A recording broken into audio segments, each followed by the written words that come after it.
Hey guys, and welcome to another video on the I Saw It Online YouTube channel. This is another episode of Trains with Shane and a Will It Run video.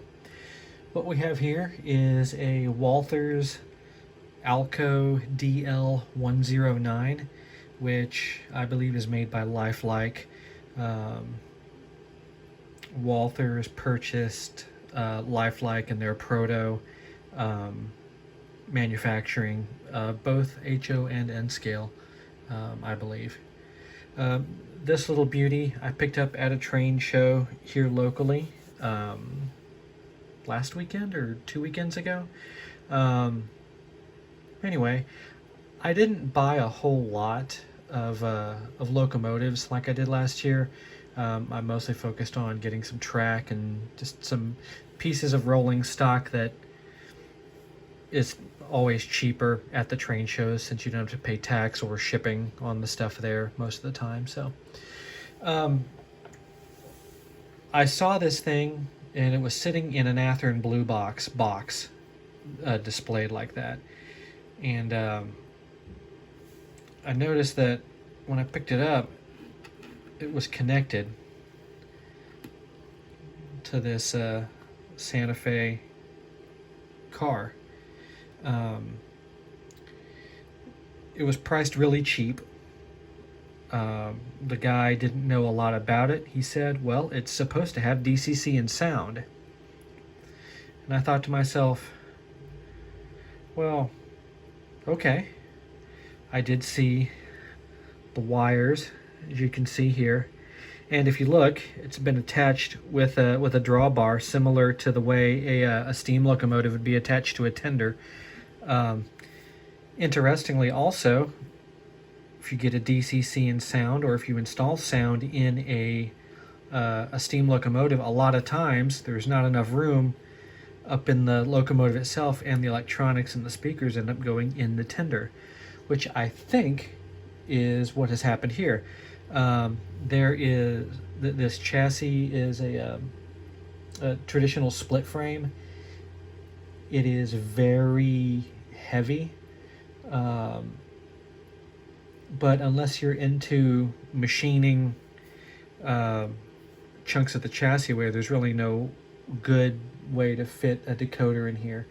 The top of the motor actually sits up kind of high in the chassis, so that's probably why this was done like this. A pretty unique approach, I think, for a diesel, but it makes sense if you've seen a lot of DCC sound steam locomotives. So basically we've got a locomotive and a sound car, which suits me just fine, because if you look real close and can see upside down, it's a Kato car. So that alone is worth, probably 15-20 bucks easy. So all in all, if it runs, it'll be a pretty good deal. Let's take a closer look at our unit here. You see we've got glazed windows, which I've always liked. Rivet detail's pretty decent. Grill detail looks pretty good. These are not separately applied that I know of. They might be. I don't know. It almost looks like they might be separately applied pieces if you see the gap on the left side grill here.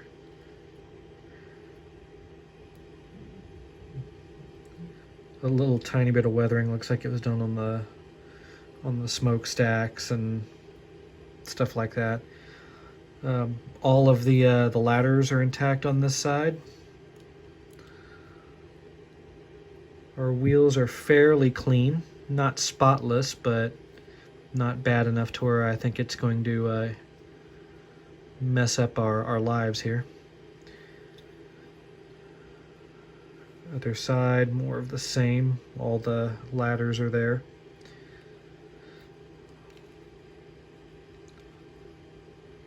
Looks like both trucks pick up power, but only the outer wheels are driven. The center one is a bogie.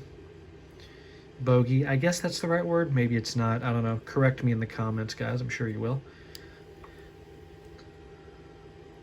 Got that Santa Fe cigar band logo up front. Tiny bit of paint missing maybe, or that maybe glue residue, because it looks like they glued a pilot, or not a pilot, a coupler box in there that is not there anymore. That really doesn't bother me much because I'm going to be running this thing solo, not behind anything. I know that the big 2-motor units, both Alcos and EMDs, were oftentimes enough ran as A and B units and whatnot, but I like to think that with the small number of cars I'm going to be pulling with these things, that it would be sufficient enough to have, one big dual prime mover unit pulling the whole thing. We've already got one car here, so it wouldn't make sense to try to put a unit behind this. So enough talking about it. Let's take this nice looking little Frankenstein of a thing over to the Inglenook layout, find out what it does and what it doesn't do. I'll see you guys over there. Alright guys, I've got you zoomed out a little bit more than usual so we can get this thing in frame with all its glory. Last time we tested a DCC locomotive, we used my NCE power cab. I've still got it, but since then I've put together a DCC++ EX setup with the Wi-Fi shield on it, which is the one on top there. I love that little thing. You can also use it with JMRI and a bunch of other stuff. I choose to use the SRCP app on my phone here. That was track power turning on when I launched the app. Looks like we've got life.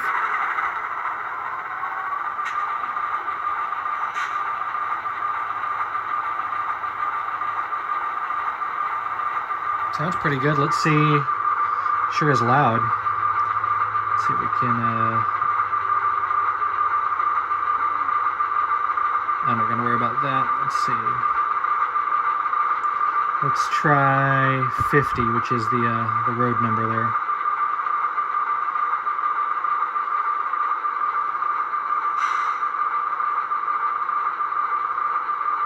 Okay, we've got headlight, if you guys can see down there. We've got bell.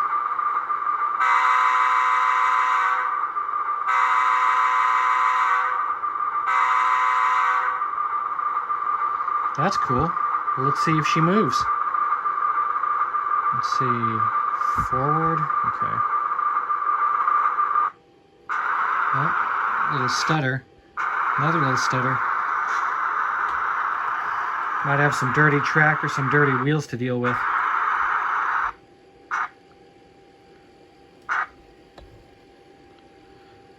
See if we can dial our speed up here.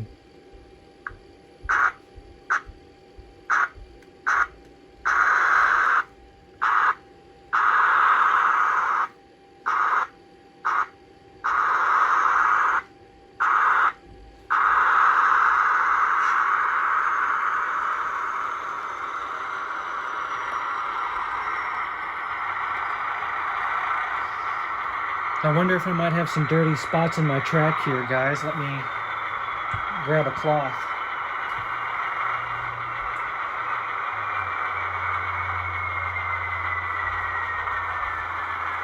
Could also be dirty wheels.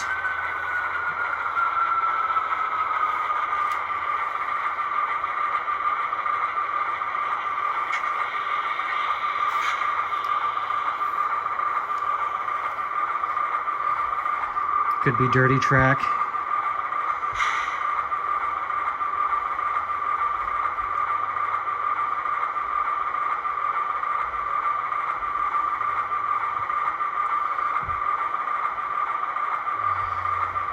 You change direction, the light does turn off on the front. I haven't looked to see if there's a light on the back.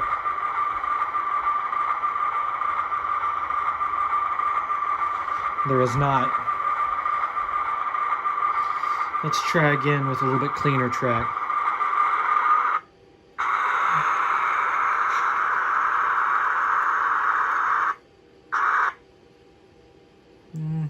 Not great.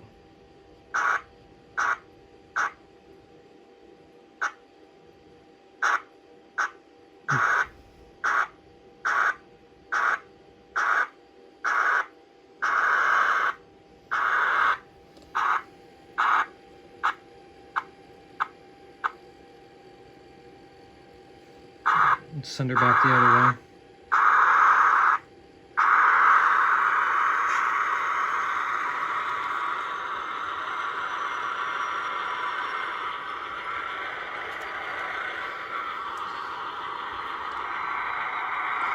Let's see if we can get it to go straight.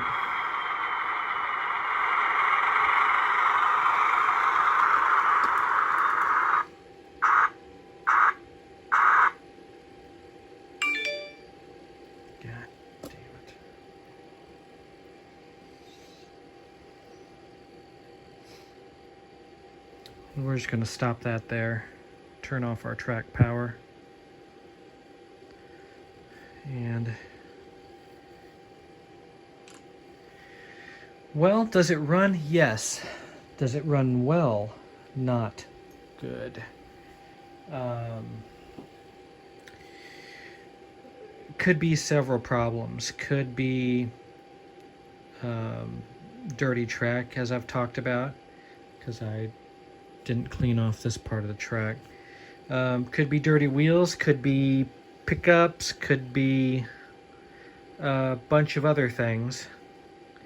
So let's get it over onto the disgusting workbench and see what we can figure out. All right, back over here on the disgusting workbench. As I said, the wheels didn't look too bad. So I'm wondering, the trucks float on here really lightly. I'm wondering if we might have an issue with power getting through the trucks here. This is going to be kind of precarious to try to do this with our tender attached here. I'm going to try to see if I can spread this apart.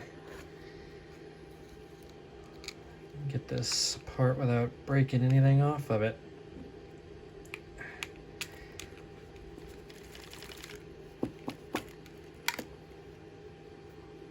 Okay, comes part of it at the bottom. Get up here, up top.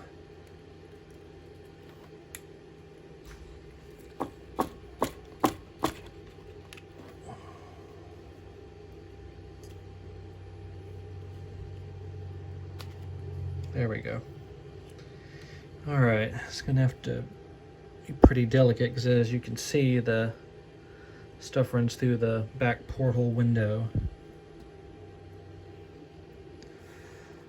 Let's make a wish. Okay. Looks like we have our motor and our headlight leads going into there. Yeah, that also means the decoder and everything, like I suspected, is back here. Because if you can see, guys, that's a chunk. There's not a lot of room to try to put a decoder up in here, because there's the top of our can right there. Not a bad install. What I think we're gonna do is I'm gonna try to see if I can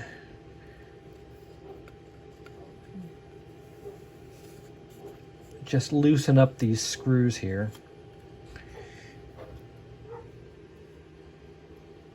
Excuse the barking, guys.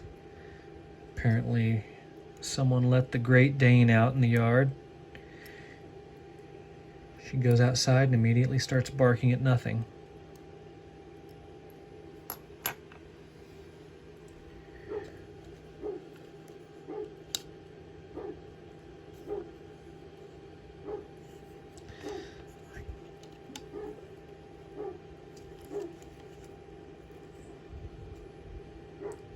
Probably need to pop this tank off, but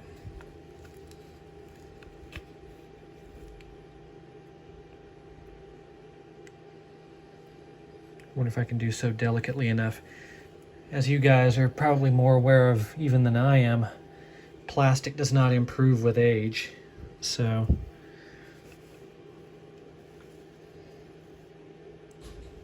try to be as delicate as we can.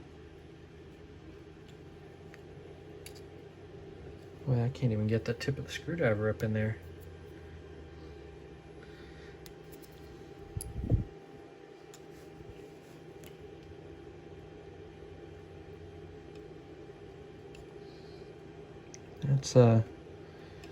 That's in the metal, I think, isn't it?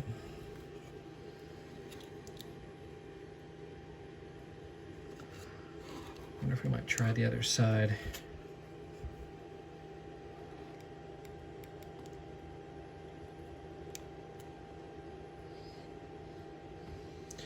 Yeah, I sure don't want to break these tabs off here.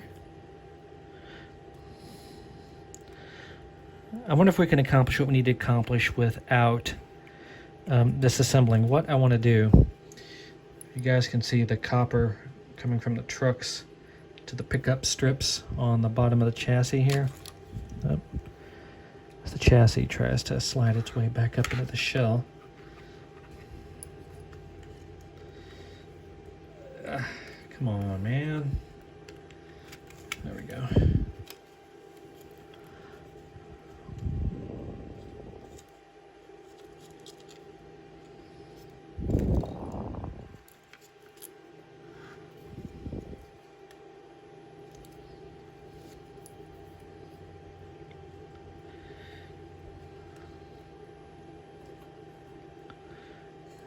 Yeah, the tolerances are so tight around these clips here, guys. I'm not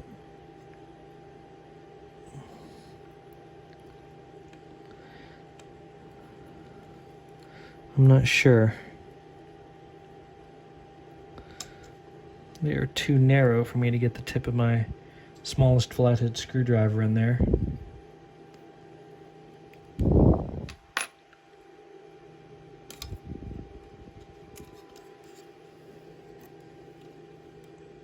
My tweezers aren't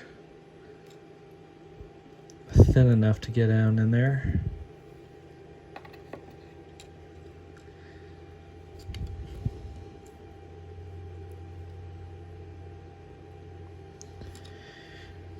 Kudos to Lifelike/Walthers for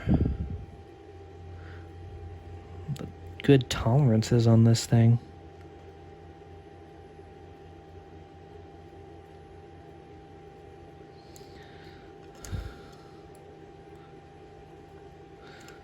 Yeah, that doesn't want to budge that way.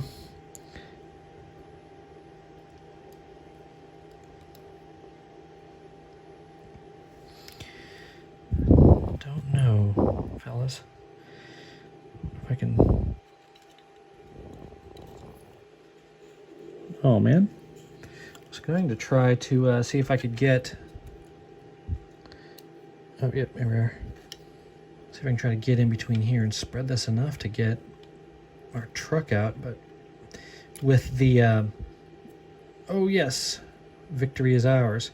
All right, let's see if we can get the other one as well.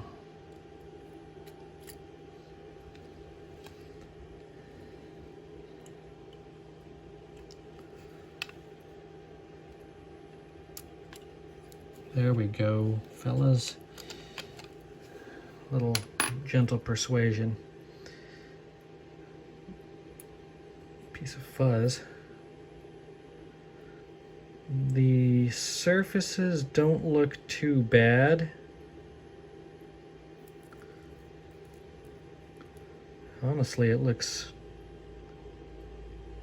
very clean. Those wheels could use a little tidy, so we'll certainly take care of that since we got the trucks off here. I may take a very fine piece of crocus cloth, sandpaper, and just brighten up the tips of these contacts a little bit.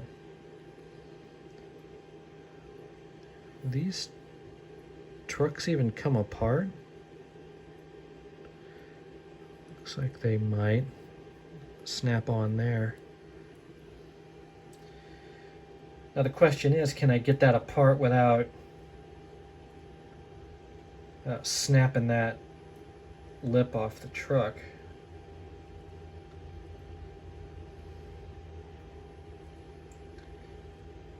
Honestly, these things are so clean, I don't want to risk it. So I'm just going to clean the wheels and polish these up. Let's take a look at our contact strips. Contact strips don't look fantastic. A little bit of grease in the worm gear there, but it is mobile, it's not hardened. Yeah, probably brighten up our contact pads here. I may give just the slightest upward bend to them so that they make a little bit more positive contact to our pickups on the trucks here, but you got to be careful about doing that, because if you put too much downward pressure on that and these things turn too sharp a radius, the copper strip could slide over off the side here, and we don't want that. So I'm going to do that off camera. You guys have seen me done this before, and I will bring you guys back when I've got everything cleaned up, and we'll give her another run. Alright guys, I got all that cleaned up and got it slammed back together. I was thinking, I know, shocking, right? We've got motor control and headlight control up here, okay? It takes 2 sets of wires. You see, we've got an orange, a black, a gray, and a white. Okay. I know the orange and gray are for motor control, I think, based on the NMRA standards. I can't remember. And the other 2 are for the headlight, obviously. So, how is the power getting to the decoder? If it has to go from here to here. Maybe it's not. Maybe, and I can't really tell without taking this thing apart, but what if they completely electrically isolated the motor from the chassis, which you would have had to have, so that they eliminated the pickup of the locomotive altogether, and all the pickups being done by the contacts in our little Kato car here.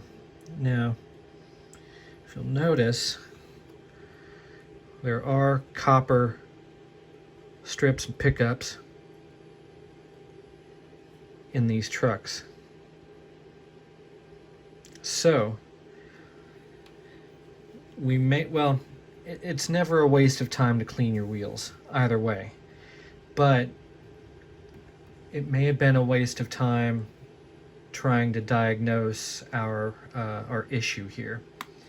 So what I'm going to do, if you notice, look, one of these wheels is held on by a screw and one of them held on by a little plastic clip. What I'm going to try to do is see if I can sneak these off. This one should be easy enough. It's just a small Phillips.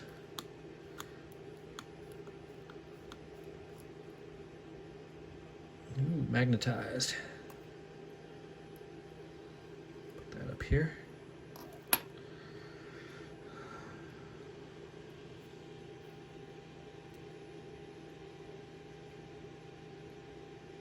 These wheels do not look fantastic.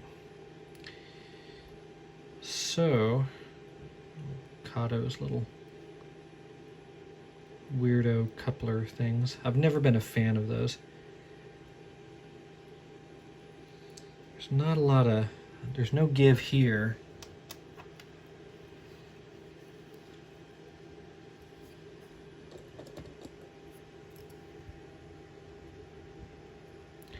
There is give here, and you can see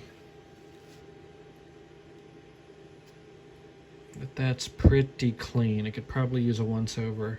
That one I can't really tell. Wonder how, if we just spread those two little ears apart to get that out of there. The wheels on the tender, I keep calling it a tender. These are pretty scongy. So I'm gonna practice on this one since I have it out, and I'm gonna try to just see if I can gently spread it apart and get these out. Place your bets, guys. I'm gonna mangle these.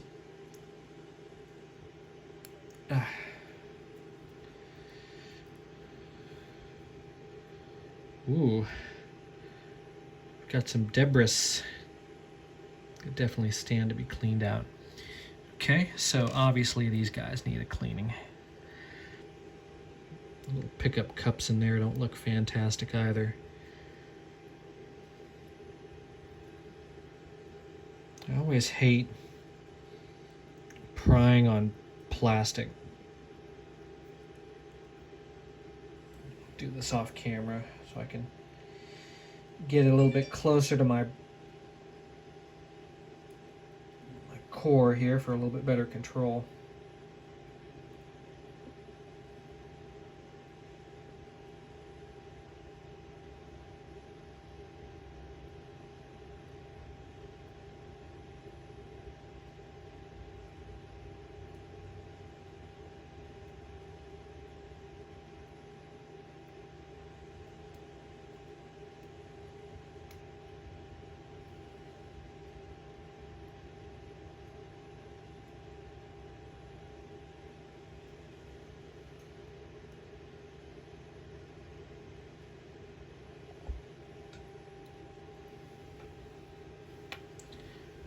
I should have just did a cut frame on that, shouldn't I have? And just not said anything.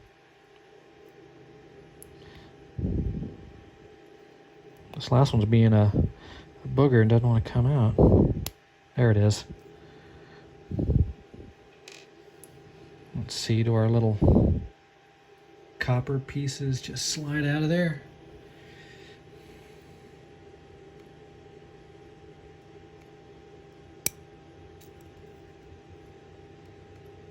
Come on.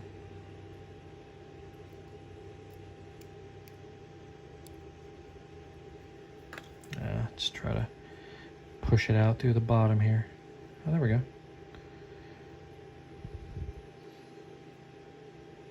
Come on, focus. Yeah, those cups could use a little tidy as well.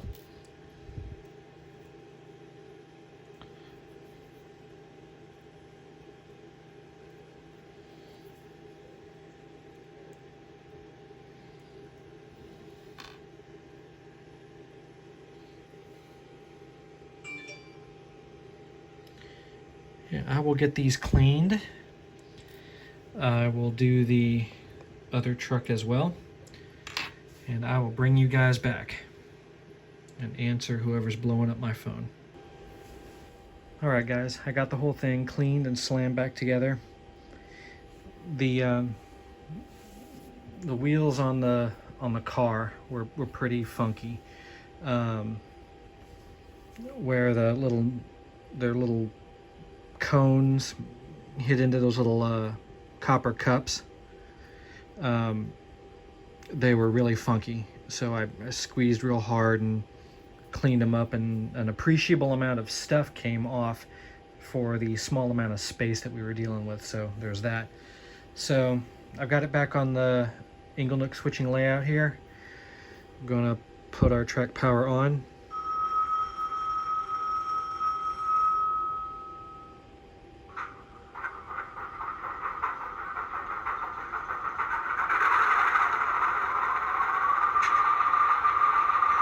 love locomotives with startup sequences. Not all of them do that. Okay.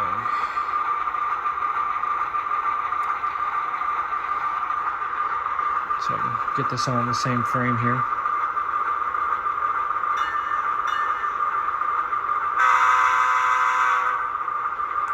There's other sounds too, I'm imagining, but these are the important ones.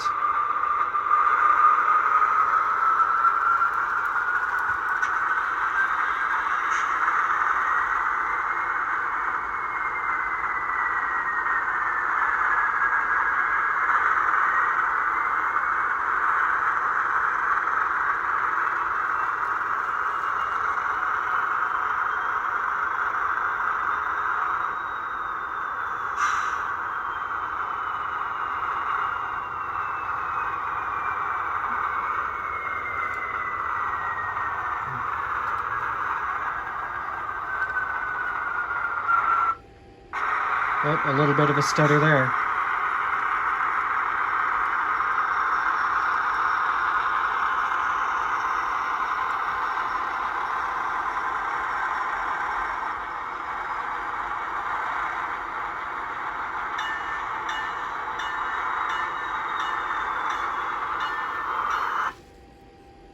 Oh, and a stutter there. What is the dealio here? Wonder if we juiced it too much.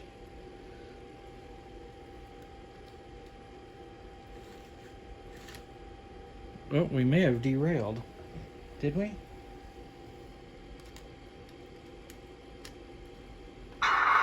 We did. Okay. So that's a derail problem. That wasn't a decoder problem. I may have... We're still partially derailed.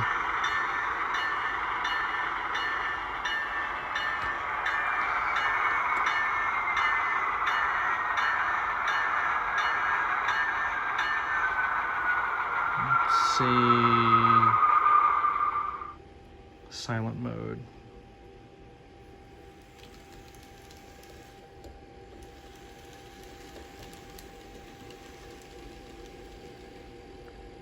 Improvements, I still think we're partially derailed down there. I don't want to jump down there and look at it.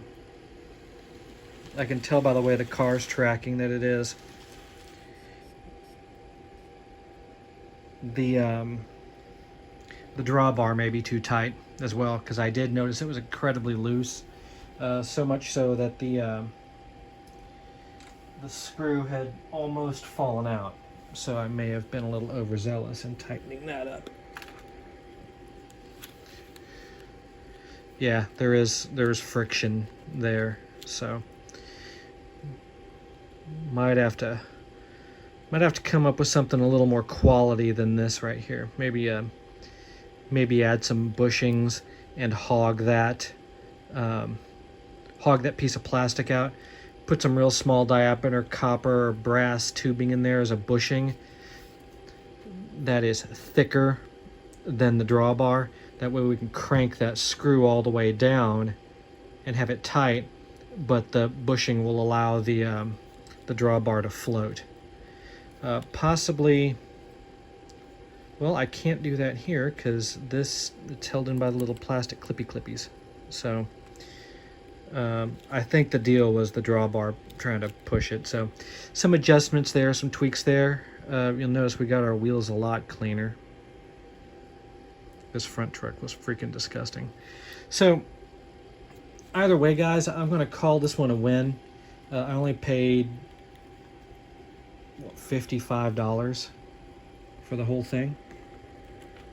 So it runs good enough. I imagine that if we put it on a loop track, it'll run fine as long as we don't try to back it up through any turnouts.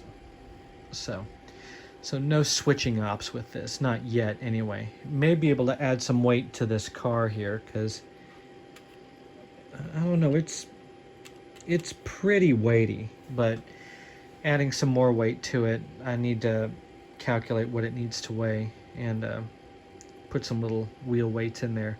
So anyway, guys, I'm going to wrap this one up. Thankfully, this one was a winner. I'm glad I didn't waste that money. If worse came to worse, I could strip all this Chodkas out and turn it back to DC and still have a really, really nice looking engine that I could pull cars around with. So I apologize for this video not being as cleanly presented as some of my previous videos.